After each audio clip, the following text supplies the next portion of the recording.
Hi, everyone. We'll give just a second for people to file in. Okay, good afternoon. Thank you for joining us today. My name is Lauren McLemore, and I'm the Associate Editor for Colored Gemstones at National Jeweler. I'm pleased to welcome you to the latest episode of My Next Question, National Jeweler and Jewelers of America's co-branded webinar series. Today, Amanda Gizzi and I are co-hosting a session on social media tips, and we're joined by Julia Hackman-Chaffee and Olivia Landau. Before we get the webinar started, I wanted to let attendees know that if you have a question, you can type it into the Zoom Q&A box.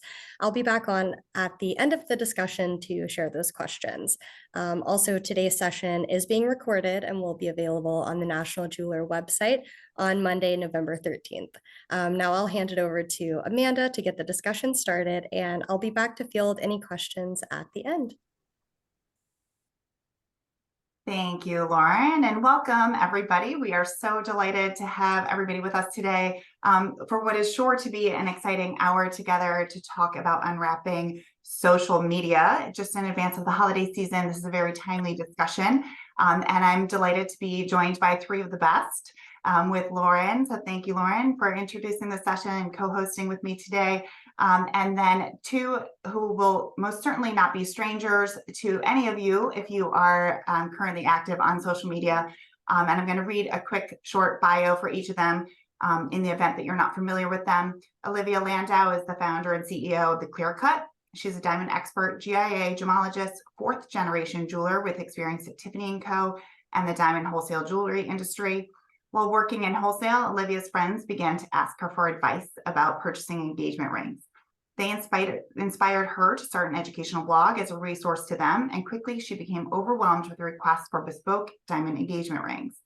Together, her and her husband, Kyle, who met Olivia at GIA, started Clear Cut, and it's quickly gained nearly 170,000 followers on Instagram and 87,000 followers on TikTok. So welcome, Olivia. And we also have Julia Hackman-Chaffee, a New York City-based luxury and jewelry content creator, passionately explores the nexus of pop culture with jewelry. With over 350,000 followers across Instagram, TikTok, and YouTube, her captivating insights resonate with a global audience. Julia also brings her expertise from her family's wholesale gemstone business, Intercolor USA, which she shares moments of her daily life on her social media. So welcome, Julia. Thank you. I'm so excited to kickstart this conversation. And as we do, can you each just take a minute and tell us how you're currently using social media for your business? And I know this is something that we're really going to dive into the inner workings of throughout the conversation. But if all three of you can actually talk about this, starting with you, Olivia. Sure. So thank you so much for that lovely introduction. As you mentioned, I started The Clear Cut as first an educational blog for my friends to read about the 4 C's, the do's and the don'ts before coming to work with me to create custom diamond engagement rings. Through posting those designs on Instagram at the time, this was 2016, people started following the account, asking if I could create their custom rings, and then what started as a hobby turned into a full-time business. So content creation, social media, right now, Instagram and TikTok are our two biggest platforms. That is how we really engage with our community. We've always been education first, and leading to, of course, our diamond engagement ring and fine jewelry business. But the goal was always to carve out our niche and really provide unlimited information to our consumers. Our community is someone who really loves knowing all the nitty-gritties about like diamonds. They want to be super educated, really informed, and we want them to feel very empowered before they make this huge purchase. And that's how we go into all of our content creation in social media. So that's something that is our number one way of people finding out about us, being, hardcore fans of our brand, and how we spread the word and educate, maybe not only our customers, but anyone who's looking to purchase fine jewelry. Terrific. Julia? So I run 2 accounts. I run my own account, which is talking a lot about pop culture and jewelry. And then I run my family's wholesale gemstone account, Intercolor USA, For Intercolor's social media, I try to make it like a catalog of what the stones we have in our inventory, mostly because from my learning since I've been here, the stones kind of sell themselves. And on my personal page, I try to show my personality as much as I can, just so that you can gain an understanding to how trustworthy we are and the kind of family that you would be working with. My own page, also, I work with brands to advertise on their behalf. For that, holiday season is always crazy. And I advertise through celebrities. So why Kim Kardashian should buy Northwest this ring for Valentine's Day or whatever the holiday may be. I love that. Always fun content to watch. Lauren, talk to us about National Jeweler. So National Jeweler is on a few different social media platforms. I specifically only deal with our Instagram. And it's a little bit different because we're not selling anything, but we're sharing information, we're sharing education, we're sharing news about the industry. So yeah, I mean, it's just all about making sure that that is accessible to the people that follow us, which our audience is a huge range. It's retailers, it's designers, it's newbies, it's veterans, So yeah, our strategy is a little bit different. It's just really based around being super clear and making sure people have easy access to the industry news. That's great. Yeah, for Jewelers of America, we monitor a lot of different accounts as well. We have our consumer facing and we have our trade facing. So that's something that's always interesting and something we are going to dive into a little bit later as we talk about how do you build the audience and how do you target messages to audiences directly. But before I dive into that, Olivia, you mentioned Instagram and TikTok. Those are your two primary, or those your two solely? No, those are two primary. We're also, on YouTube, Pinterest, everywhere. But Okay. those are the two that I work most closely with and where we get most of our customers and community from. Great. Julia? I work mostly on Instagram and TikTok as well, and I just throw the same exact content on YouTube. Okay, that is interesting. So for both of you, and Lauren, you too, what are the ways that you are able to separate that content? Do you have to create different types of content for TikTok than you do for Instagram? How much does that impact the workload when you're working with all of these different platforms? And Julia, I can start with you. I follow the philosophy of work smarter, not harder. I repurpose my videos onto every platform. Right now with I guess, short form video content, it's pretty easy to do so. TikTok is obviously all video content, but Instagram and YouTube specifically are pushing short form video content. So if you just throw everything everywhere, you have a better chance of reaching someone who's going to eventually purchase from you. What about you, Olivia? I have a few different strategies. So I would say that I do sometimes repurpose my TikTok content to Instagram Reels, but I do make a lot of content that's specifically just for TikTok or specifically just for Instagram. I feel like for at least me, my audiences are a bit different on both. There's some overlap, but I think on Instagram, I have a lot more. That's where we started and we've been around for a long time and where we originated. I think our audience is a little bit older, slightly more affluent, slightly more knowledgeable of the product. But on TikTok, it's really a more discoverable platform. So it's not really about who is following your account. It's really like the algorithm doing its job and it'll hit whoever it thinks like is going to engage with your content the most. So that's where I think there's most discoverability. So I think my audience there may be, younger, a little bit skewing a bit younger, people that are just starting to get interested in jewelry or diamonds, not as educated as my audience on Instagram. And it's also an area where I think I can have a little bit more personality and be a little bit spicier, whereas Instagram, it's a little bit more buttoned up and professional a lot of the times. So I do find content. I do agree with Julia, like if you can work smarter and not harder, like that is always the goal. I always like to create, I have within TikTok, like mini series of things that are repeatable, that are a bit different, that, I'm always trying new things and seeing what people are engaging with the most. And then taking that, and some of it I'll repurpose to Reels. But then on Instagram, I'll try to do a little bit more photography, things that are like slightly more like educational. So I'll understand slight nuances between the audiences. But of course there is overlap.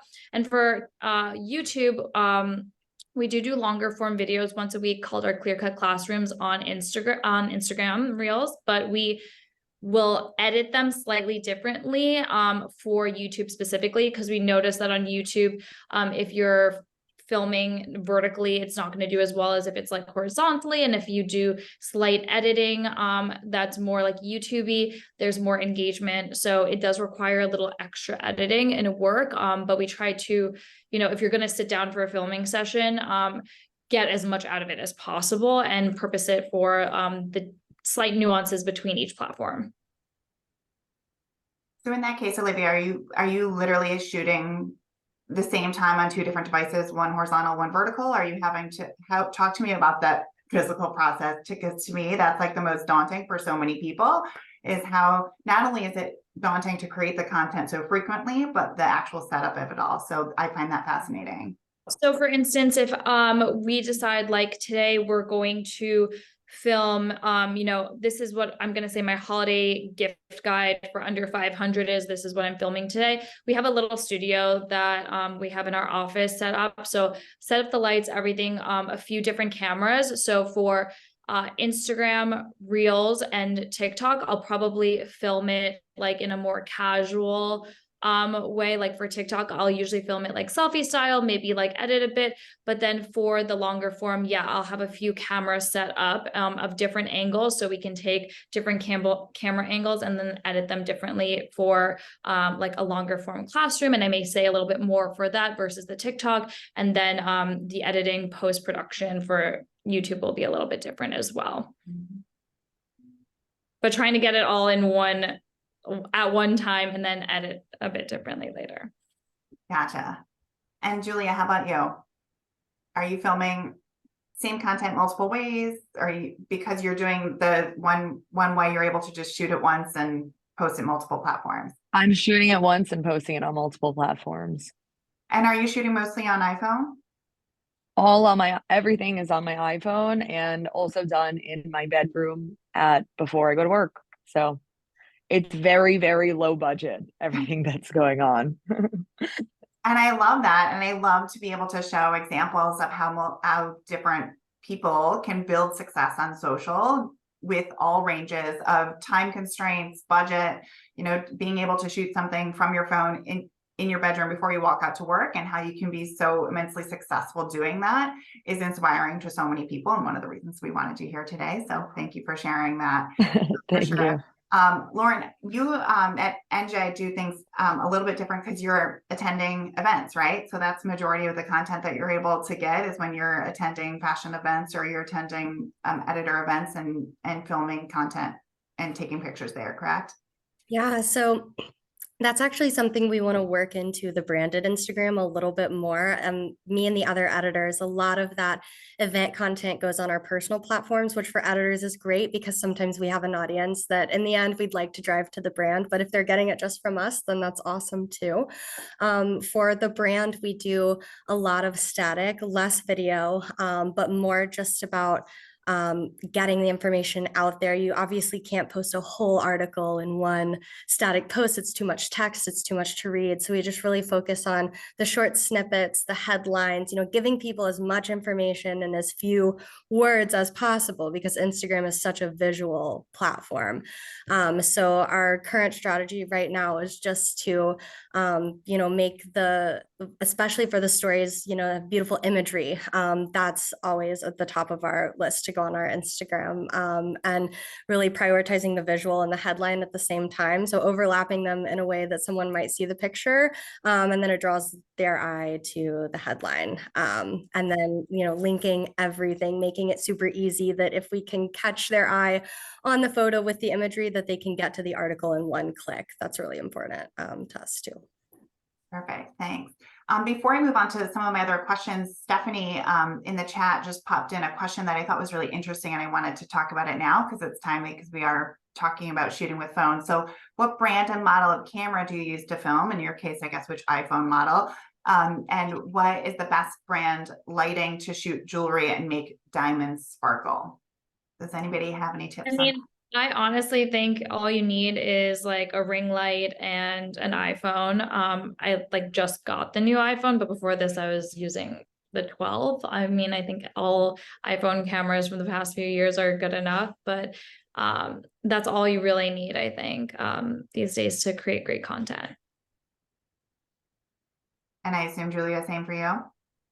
Yeah, I just have an iPhone 13 Pro Max. The Max is actually really good at getting close. When I take videos for Intercolor, it gets very close to the gemstones. It has, I don't know what the actual zoom is, but good zoom. And that is what I use for close-up content. I literally use a $30 Amazon ring light for Intercolor too. And in my apartment, I have like another, I think it was like $100, just a gigantic ring light, so it covers my whole face. Also on Amazon. Yeah, I picked one up at Staples and it works great too. Same thing, $30. I know we're going to get a lot of questions about the actual shooting capabilities of each of the phones, because I as someone who monitors conversations constantly about jewelry photography and how to get the best pictures, there's always that great debate over the iPhone 15 versus the iPhone 12 and et cetera, et cetera. So keep those conversations going in the chat if anybody else has any feedback, for sure.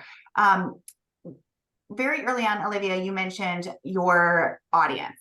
And I thought you said something that was really interesting about some of the platforms and their algorithms sort of depicting and telling you who your audience would be. So it might be someone who's a little bit younger on the different platforms. Is that something you're able to identify, and how should our audience be better at being able to identify who their target audience is, or how can they go about listening or reading into the algorithms and what the platforms are telling them? Well, I think for TikTok specifically, it is, an really powerful algorithmic platform where it's all about how good your content is and how it's landing. It has really nothing to do about who's like currently following you. It's a great place that, you can grow really quickly or have your content go viral, when you start. But I think the number one thing, I wouldn't be too stuck in your ways. Like, I think if you're going to try to explore TikTok, which I know a lot of, jewelers aren't as comfortable with, it's something that can be a little daunting. It's a new platform. I would say the first thing to do is be a consumer of the content, like scroll, understand like how people create their videos, what engages you, and then don't be afraid to like try things and fail. Like, make different types of content, things that I like to look at things that inspire me, that I find entertaining, and seeing how I can use that to, fit what I'm trying to sell, or like what I'm trying to educate, or my branding, whether that's a trending sound or a way someone, speaks to the camera. How can I utilize that? So I think trying things, seeing what hits, and then you'll understand what resonates with your following on TikTok. Some things flop, and that's okay. It's a great learning lesson. And then, some things that you wouldn't think would do amazing, do well. And it's just trial and error until you find like your flow, and finding like the people that you connect with that love your content. And posting as often as possible. I would say at least one time a day. That was definitely going to be one of my questions. How frequently are you posting? And do you think that there truly is a algorithm that is successful for posting frequency? Yeah, I think that you might get penalized for posting like too much. You don't want to like flood like TikTok with like 15 posts a day, but I would say anywhere from 1 to 3 times a day. And it's more about consistency than anything. It's not like, if you do it and then you drop off for 2 weeks, it's going to take you a little bit of time to like get that cadence back. But I think the algorithm does reward you for being like a consistent poster. So your audience can rely on seeing something new from you. Julia, you agree with that? I couldn't have said it better myself. The only thing that I think a little bit differently on is that TikTok will reward you for posting 100 million times a day.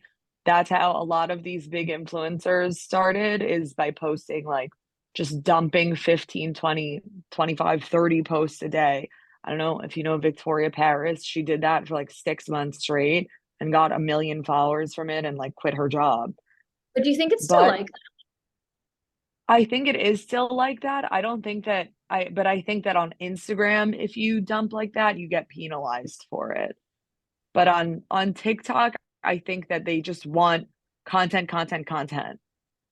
But your content can't be, you have to still put thought and effort behind it, or it's still not going to do well if it's not good. Right.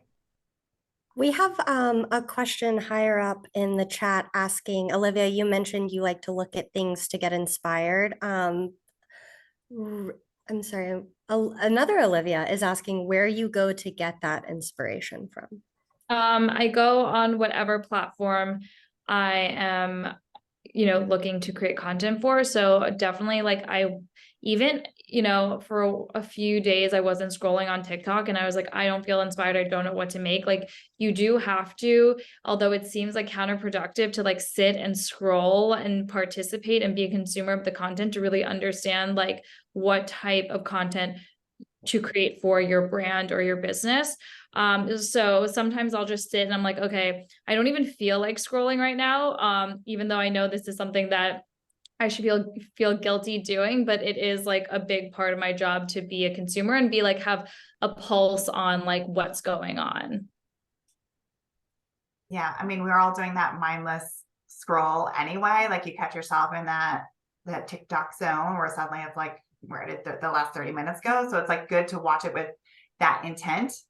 I think Olivia is so different, like watching it with a consumer audience of like, all right, what do I like about this video? Why am I watching this video versus just mindlessly watching?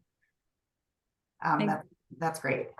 What tools besides the ones that we've already talked about are you using to manage? Are you using anything to post on Instagram across different social platforms? Are you doing it all live? What other tools can you give to our audience for using on social? I'm personally a psycho. I don't use like any like planning or posting tools. I do everything like myself. I've offloaded a lot of my job just so I can like be in control of like the content and the social media aspect, because I feel like that's what really connects me to like our customer. So in terms of tools, I mean, I think editing like in TikTok is really great and super easy. And I love editing and creating my videos on TikTok, and then I'll like repurpose them for Reels. CapCut is something else that like I'll use sometimes. There are a few like photo editing tools, but I really don't do too much. Sometimes my team, when I say like, oh, they'll take the raw footage and then edit it a bit for like YouTube or whatnot. They use more professional tools, but like me personally, I'm mostly just editing like right in the app. I'm the same. I use TikTok to edit everything. Every once in a while, I use CapCut, and I also don't use any planning tools, although I do social for another company, and I use Hootsuite for them, and Hootsuite is very good for scheduling. Are you using any of the templates? Like, do you use templates within TikTok? Or are they all just your creative minds that are able to come up with this fresh content? Sometimes there are very good CapCut memes that are easy to plug something into. So I'm using those sometimes, but like you use for the the little most part, head, no. which I love sometimes, with the green screen in the background. Oh, yeah. I use a green screen. I don't even think of it as a filter anymore because it's so second nature to me. I But I I use didn't want to green be ignorant screen. and ask that question, but I always want amazing talking heads. No, that is a filter. I think as soon as I get on TikTok, I put green screen first. I don't even think about it. Like TikTok just has so many good filters and like things that you could do and edit right in there. So you don't really need much more than that. So outside of TikTok and Instagram, what would you say is a platform that's the one to watch? Are there any that you're dabbling in that you think are really exciting? Is there a rising platform that the industry should like start to be mindful of? I'm always like on the lookout for the next platform. There at first, like I'll always try to dabble, but honestly, right now, personally, I don't feel there was like talk about Be Real and like that doesn't really work. And then we tried Lemon 8 when everyone thought that TikTok was gonna get banned. And I just don't think that's really where it's at anytime soon, or I don't think it's hitting. Like I think it's still going to be Instagram and TikTok for now. YouTube Shorts, people were like saying, oh, that's like going to be the new thing, but I don't see a lot of people on Shorts. Same with Threads. I think if you have I think everyone was like into it for the first like week or so, maybe still a little bit, but for a visual product, it's a little bit different. So personally, I don't really see anything that I'm like, you need to get on this right now. I think that if you're creating if you're creating short form video content, you should be putting it to YouTube Shorts just because that TikTok ban is always looming over our heads and you want to build that second audience, like another foundation for just in case. And YouTube is Google, so they already have all the information in the world on everyone. I mean, everyone's data. How short is YouTube Shorts? I think that it goes up to 90 seconds. So that's a decent amount of time. Mhm. I feel like that's always changing, the time constraints too. So I hadn't looked at For sure. Yeah. If you could give 2 tangible tips, so real life tips of walk away today and do XYZ to be ready for the holiday season, to better convert to sales. So not just for awareness generation, but to really convert to sales. What would you say those 2 tips would be, to both retailers, but also to any of our designers or brands that are tuning in today? So I guess it could be 4 tips if you needed to be. Julia, do you want to start off? I think that my number one tip would be to show personality through social media. So whatever interactions you're having in a store with a client or you're having via FaceTime with a client, you could be having with thousands of clients at any given time of day. And especially in the jewelry industry, that's based off of trust and based off of honesty. Everyone or most people who are in our industry are good, honest, kind people, and that's how we've built reputations for ourselves. And if you can convey that on Instagram, jewelers in general don't have a good reputation for honesty. So if potential clients or current clients can see your personality and your reliability and your trustworthiness, I think that will convert to sales. Great. Olivia? I would say if you want like an actionable tip to do like right now, right after the call is, yeah, take exactly what Julia said and like start posting immediately. Like go on TikTok, make 3 videos, talk about your product, what makes you different, why, people should like why your product is better, why you are a trustworthy, jeweler, like what sets you apart, and just like also connecting with your audience. Like I think a lot of people struggle to like just start posting or start and talking to the camera. It can be like really awkward at first because it's something like you're not used to, but that is the way that people connect with you. Like when you're scrolling, like I connect with someone who's talking directly to me. I feel like even though like we're not in the same room, we're talking to each other, like I feel like you are building that personal connection. And if you are trying to connect with your customer, just like Julia said, instead of talking one-on-one with a client, you can be talking to a million people at one time. So it's just like gaining that confidence. And I know it's like super awkward to take that first step, but I think that's like the first thing you need to do is take your phone and talk to it like you're talking to your friend or your client, and say exactly what you would say to them in person, but to the world. The best advice I ever got was it's only cringe until you're successful. So you're only going to be gagging to yourself and so embarrassed to leave your house until your videos start doing well, which they will. On that note, there's a question in the chat from Julie. She said, when you are getting started, is it better? No, Olivia said post immediately when you get off the call. Is it better to have a bank of content to get started, like a week's plus worth of content is what she's asking.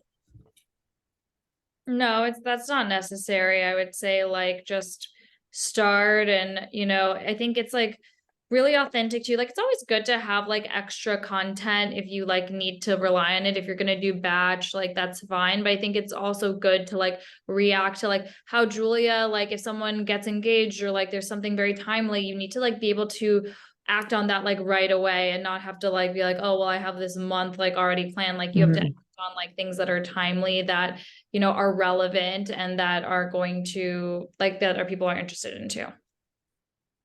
I would say too, like having that basic setup ready for you. Like you had mentioned, Olivia, that you have a little studio. Julia, you have your iPhone ring ready to go in your bedroom. Like whatever works for you, have something where at a moment's notice you can clip in your phone into your light ring and press record.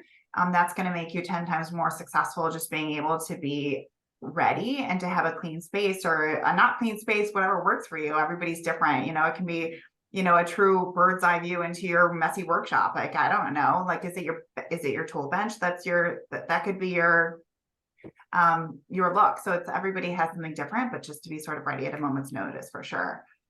Let's talk about the content to sales. What do you consider to be a successful post? And how can you do a better job at converting to sales?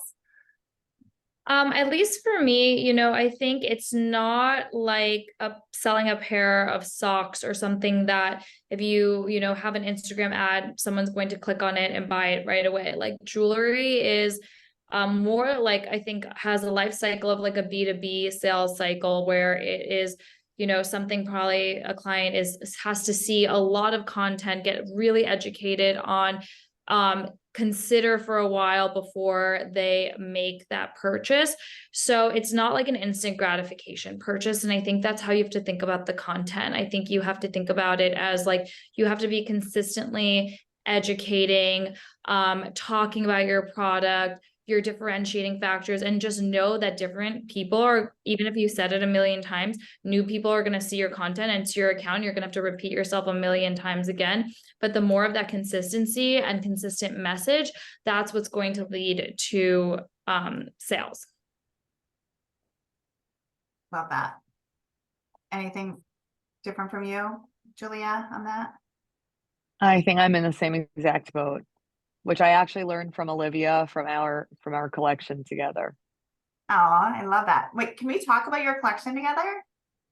I think it's amazing. So tell everybody, both of you, about your collection that you have together and how did that come about?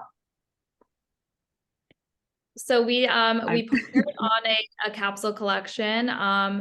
And of course, because Julia comes from an amazing gemstone family, we did a sapphire only collection with pink and blue sapphire. I'm wearing a lot of it today.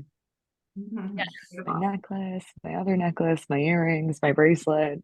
We have like the signature piece that she's wearing, which is the iconic sapphire rainbow choker, which was inspired by a necklace that she designed for herself. So it was really pieces that she would want to wear herself that we wanted to showcase. Did I get that right? Yeah. I love it. And it all really came about through social, right? I mean, the connections were made this way. Yeah. How did we originally connect? I don't even remember. I don't remember, but Olivia was always my idol when I started. And I don't remember how we first connected. I think I just started commenting on your posts and maybe it led to a DM or something. Oh yeah, and then she came to my office and we like chatted about working together. And I found out that her husband Bruno and I went to NYU together. So, and then we just, continued to hang out. It's the best. Olivia's talking about it in a very chill way too. I showed up at her office sweating to death from my nerves. I've never been so scared in my life. In a pool of sweat, I showed up my hands shaking. I was so nervous. And then Mhm. everything ended up working out. It was actually on my bucket list of things to do since I started my page was to make a line with the clear cut, and it somehow came about. Well, I love the collection and I love the story behind it. And now we have people on the line who are wanting to do the same thing. And that was one of the questions I think that came in too, is how do you go about finding partnerships and how do you go about finding people to work with, influencers, people to help you as you're building your brand? What advice would you give to anybody who's watching today? Yeah, and I think it's cool because we have like two different perspectives on it, because from like a brand perspective and an influencer perspective, I would say for me, what I look for is like authenticity. And I love working with influencers who like authentically like love the product, engage with the product, or have like similar like messaging. So I think that is always better. Like I learned early on that it doesn't matter like how many followers someone has or like how big they are.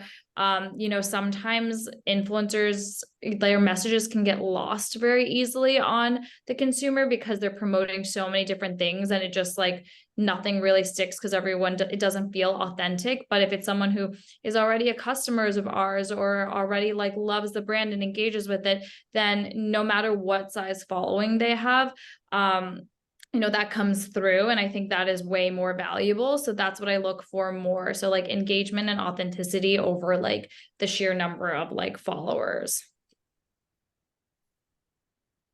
And On Julia? my end, the clear cut was always it was like a dream brand to work with. I don't even know how it ended up.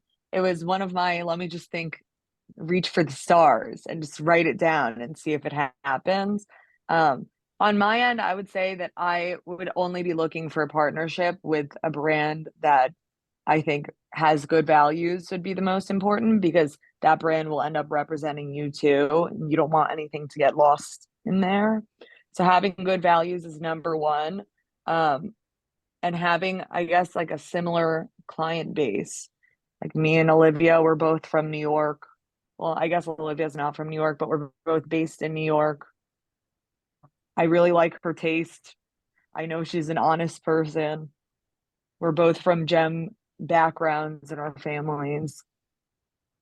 So as people are looking to find those partnerships, same thing as you mentioned before, sort of with content, Olivia, really become a consumer and dive into, you know, who these people are and how many, you know, who is their message or who is their audience, just by who's commenting, who's replying, what's the engagement like? Is that the Totally. And I think it happens like really organically, like all of most of the influencer partnerships we've done, whether it be with a capsule collection or like an ambassador or just something that, you know, we've gifted or worked on their engagement ring, it's usually someone that's already following our account and engaging with our content. So I'm like, oh wow, this person is already like commenting or liking or following us. Like let's reach out to them because they already like authentically like the brand, know who we are.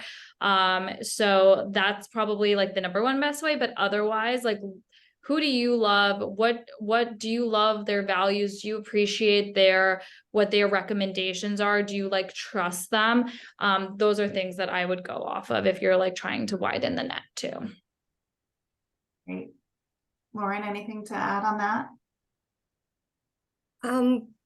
No, I mean, I think we don't at National Jeweler on our social media, obviously don't do a whole lot of partnerships or collaborations, but I think that the value aspect is really important. And if it is somebody that matches your values and you like them, it's going to make the partnership easier for one, because you already have that thing in common with them, and it's going to feel authentic and it's going to feel like it flows and it's going to feel easier than if you're trying to force something.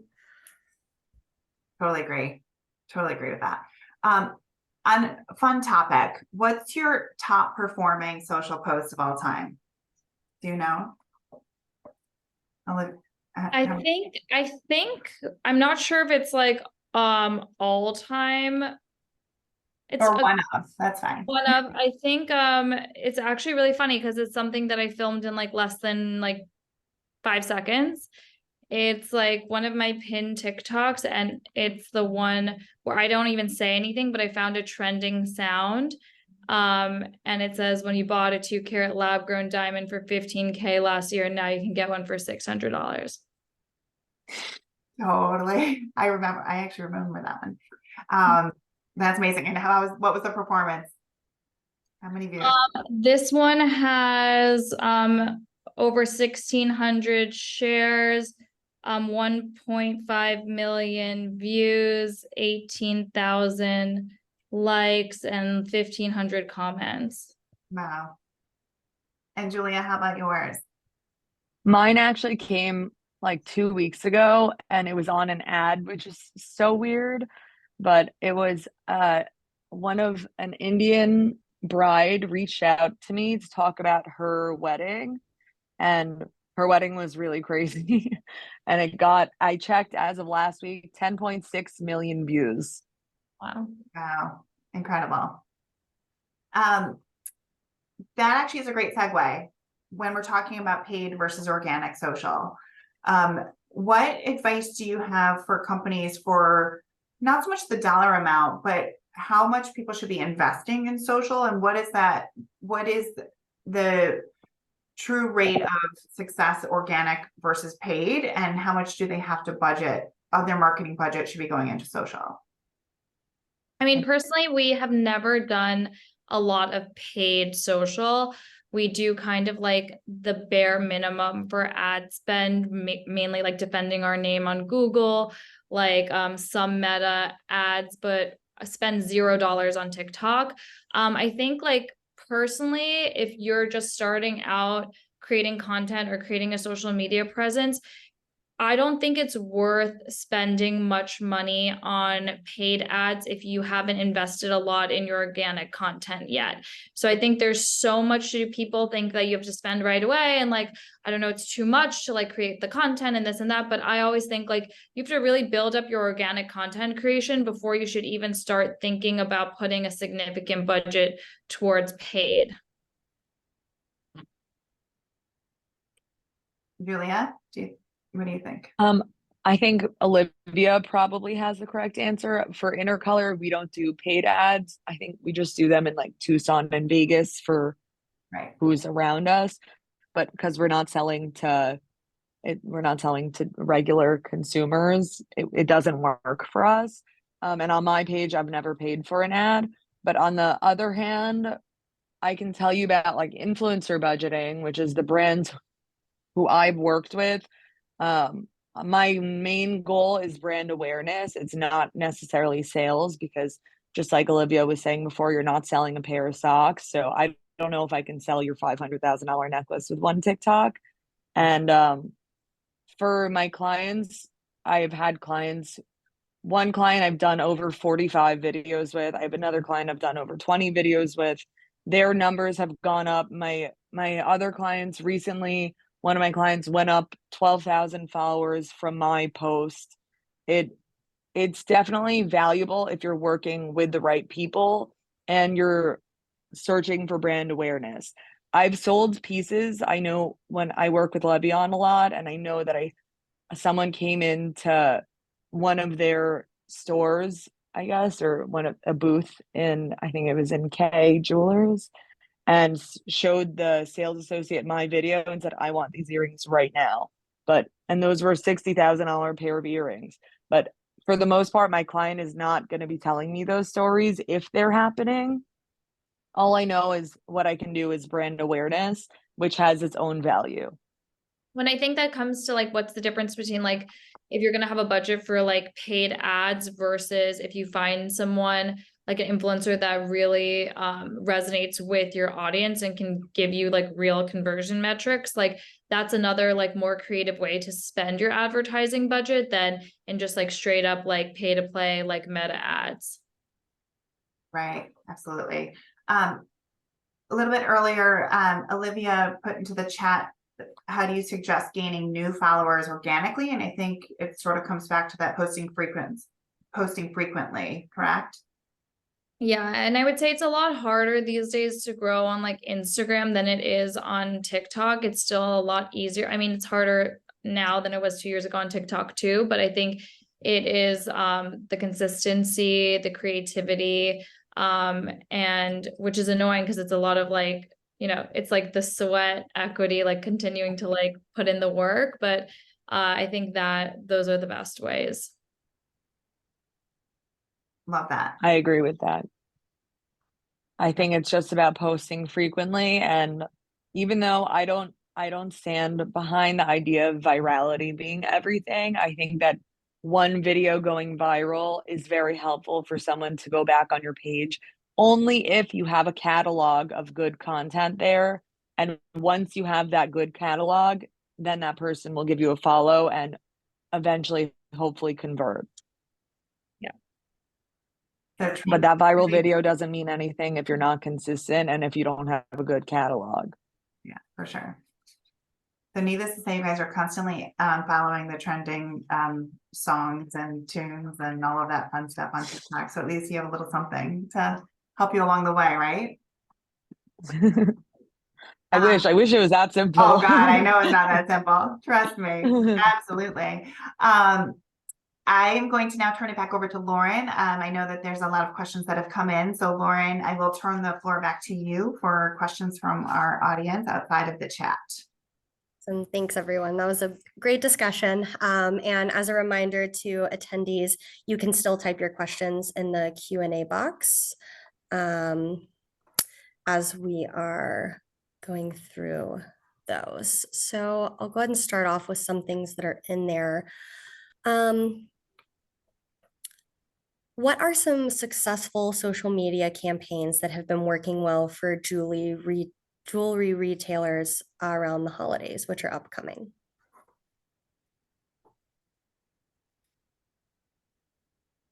Like other jewelry retailers or? Well, I think maybe this question is asking generally what types of campaigns would work well around the holidays. I guess feel free to share if there's a specific one you have seen that you thought worked well. But I mean, I think like right now, like in this specific economy for this specific holiday season, like everyone is looking for sales. Like people are holding out for the sales. And I think that's like what's going to drive this particular jewelry holiday season is going to be discounts and the best values. Julia, did you want to add anything?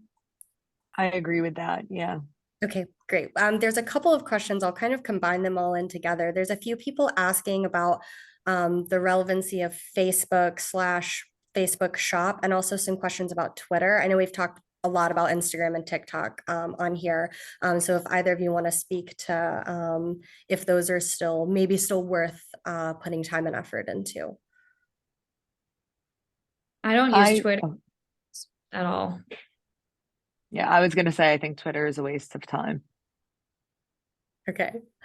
I have a question. I have a follow-up question to that, though. You did mention Pinterest, and it's interesting because even the Pinterest stock has been going up. I've been reading how the social platforms do it from the stock world, and I find that fascinating because it rose so quickly, and then it's sort of stalled out, and then I think it's sort of starting to like pick back up a little bit. And Olivia, you mentioned that you use Pinterest still. Yeah, I think Pinterest is still big for like bridal, like weddings, like brides to be. We don't put like a ton of effort, but we do post organically on Pinterest. We don't spend any money anymore on Pinterest, but we do get like millions of organic views. So I think it is somewhere to build like brand awareness.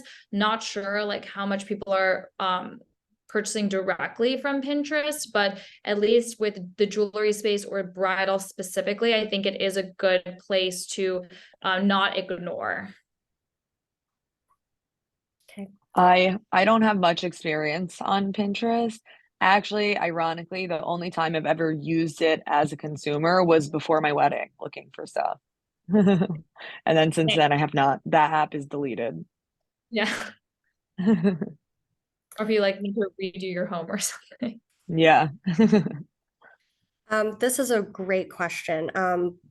One person is asking, how do you recommend getting more comfortable being on camera and maybe also talking to the camera since you both shoot in selfie mode also? Just keep doing it. The more you do it, the more comfortable you'll feel and the less cringy or embarrassing you'll feel. But it's just like I remember when I first started talking to the camera, I was like, would have to say the same line like 15 times before I felt like comfortable like posting it. And I was like, oh my God. And now like I'll just say it one time and I'm like, whatever, like just post it. It doesn't really matter. Once you like realize like no one else cares and like you're just embarrassed by yourself, like that's when you'll get more comfortable. But it just like takes time and practice. I have the same exact experience as Olivia. It took me a long time. At first my videos weren't me talking, it was just my face in the corner, and then I would show like a slideshow of, for example, sapphire celebrity engagement rings, and then me in the corner like that. So it took me a long time to actually start talking. Once I did start talking, it was so extremely embarrassing, and it would take me hours to make a video because I didn't like how I sounded. And I also have a particularly weird voice, which doesn't help. But then my mom started lecturing me, and she was like, if it's going to take you 3 hours to make a post, you're not going to make 3 posts a day. And then how are you going to grow? And then she kept telling me that no one cares but me, and if it's not perfect, it's fine. And I was someone who was a perfectionist. Now that perfectionist side of me has calmed down immensely since I realized that literally no one cares. Like, it's just fun. You're here for fun, and if the audience can sense that you're having fun and that you're authentic, that's really all that matters. Yeah, And I think also I think for TikTok specifically, like they don't like it's not a platform where you have to be perfect and buttoned up. It actually rewards you for being like a little bit more like authentic or real, or like the lighting doesn't have to be perfect or the angle isn't perfect, or that's like when you feel like you most connect to someone, because you're like, oh, okay, like it's not like a perfect button up setting, where Instagram still like is a little bit more. Yeah, I follow one of our retailers, and she had the cutest post this morning where she was like just having fun with herself, trying a new TikTok trend. And she's like, okay, she's like, here I am embracing this TikTok trend. And obviously she hadn't nailed it the first time, but she posted it anyway. And it was just cute to see her personality shine through. And that's what really, engages people to her and want to shop with her, is because she is like just putting herself out there, which I really love. Sometimes mistakes also help you with your views. I don't know if this applies to retailers, like if you're talking about your own products, but for example, whenever I make a video and I say the year was 1997, but it was actually 1979, I get a bunch of angry commenters telling me what year it actually was, and then they boost my video. So a mistake can be good. Mistakes can be good, controversy can be good, anything that leads to engagement. Julia, I don't think you have a weird voice, for the record. I think you have a Oh, I do. No, an iconic voice. It's an iconic voice. It's okay. I'm okay with it. I came to terms with it. My voice is weird. It's not that big of a deal. It's not weird. It's iconic. This is another really great question. Someone says there's a lot of different parts to posting. You have the filming, the captions, the hashtags. Someone says, where do you focus the majority of your effort when it comes to making a post? And you have to put effort in every part of your post, I guess. Like filming is obviously important. Like the meat of the content, I think, is the number one most important thing. And then, I like personally to do captions or like put in and like hide keywords that I think people would be searching for the video, at least on TikTok. So if I'm talking about like a specific type of engagement ring, like 3-stone emerald cut, whatever engagement rings, I'll like type it in there and like put it in like small and hide it. So if someone's searching it, my video will come up. Obviously always using like closed captioning if I'm talking, so it'll pick up on like keywords. You really want that search bar at the top of TikTok to be like relevant to your video and hitting the relevant audiences, because it's going to do better. So I also think about that in the caption and like put in like those key important words that I want it to be specifically searched for if someone's looking for that type of content. I'm with Olivia on this. My number one, the thing I put the most effort into besides writing my scripts is editing my videos. And the most important part of your videos is your captions and making sure that they're accurate to what you're saying. I don't remember what the number is, but I saw a statistic, and I'm just gonna say what I think I remember, that 70% of people watching videos, and this is completely fabricated, I do not remember what the actual number is, but it was something crazy, like 70% of people watching videos aren't watching with their sound on. So if your captions aren't very clear and apparent, I'm just scrolling past your video. I think this is especially true for Instagram stories. I think most people watch Instagram stories without the sound on. So if you are talking, like you have to have the closed captioning. Yeah, that's a great point. And in the same vein, follow-up question. What role, if you use them, and then maybe talk about if you don't, why, what role do hashtags play in your social media strategy?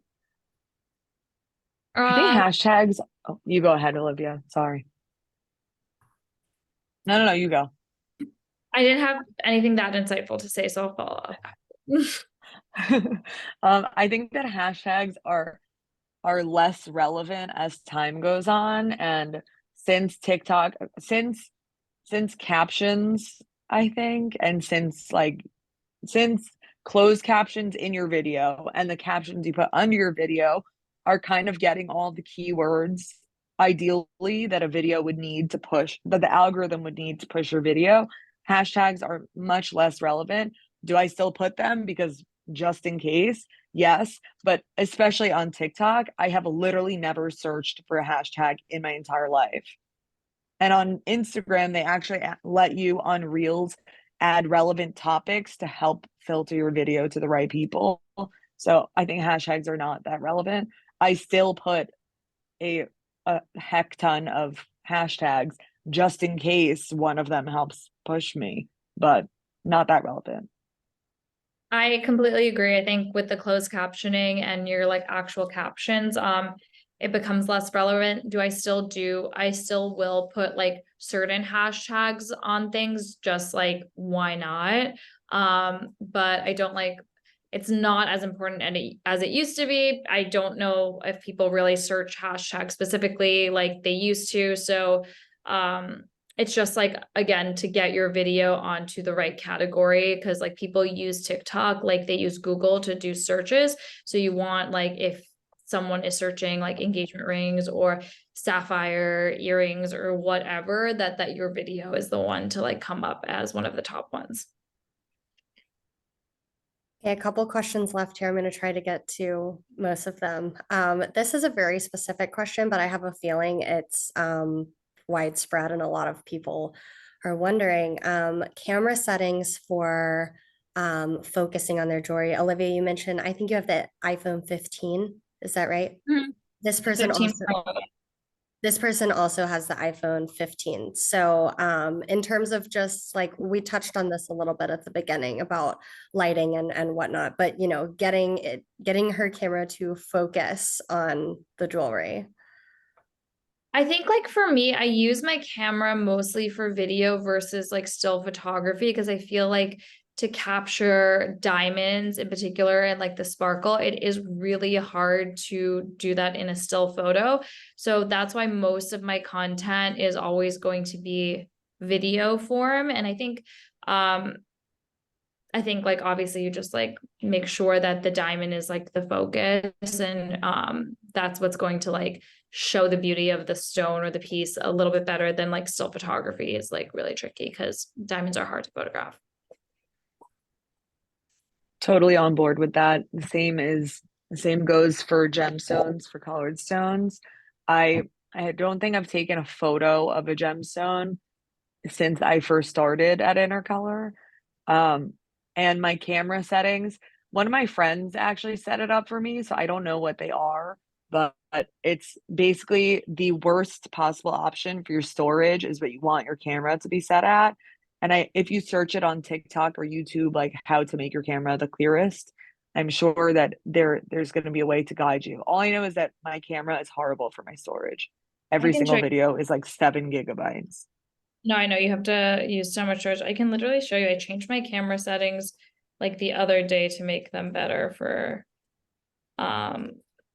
this phone, but when I find it, I'll show you guys. Olivia, if you want to, we can do maybe one more question. Give you a second to look at that. So the last question we'll end with is, what's the recommendation for separating a personal account and a store business or a brand account?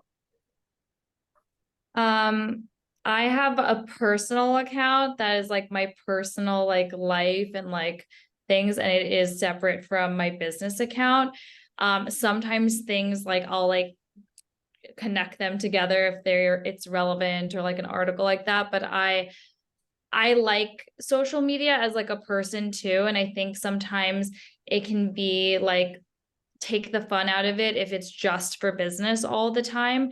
So, you know, there is a lot of overlap sometimes with like my stories or like things that I'm doing, because I'll post it on like both or just on, or like on the clear cut too, but I'll usually try to like tailor it with the lens if I'm doing it on the business account. Like, oh, it's still going to be like, I'm at this wedding, but this is like the jewelry I'm wearing and whatnot. But like if it's my personal, just like me and my friends or me and my husband or like on vacation, and it's like a little bit different. And I think it's still like it's a nice creative outlet to like have that, because especially if you're the face of your business and you're so intertwined with your business, you can feel like it kind of becomes your whole identity. So I think it's nice to have like a separation sometimes.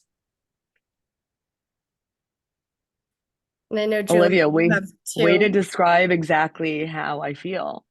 I mixed everything together, my personal and my business, and I don't feel like upset about it, but my entire life is basically the business now. And when I post personal photos and they don't perform well because literally no one cares, I still want to post the photos, but I'm like, am I hurting my business? Yeah. Definitely a tricky balance for sure. So there are a few questions we didn't get to, but we have got to wrap it up. And I just want to thank you guys all for joining us today. My next question, this webinar series will return next week, Tuesday, November 14th at 2 p.m. Eastern, with a session on store security ahead of the holiday season, featuring John Kennedy from Jeweler Security Alliance and also Andrew Chipman from Berkeley Asset Protection. Thank you everyone for joining us today, and please take care. Thanks for having me.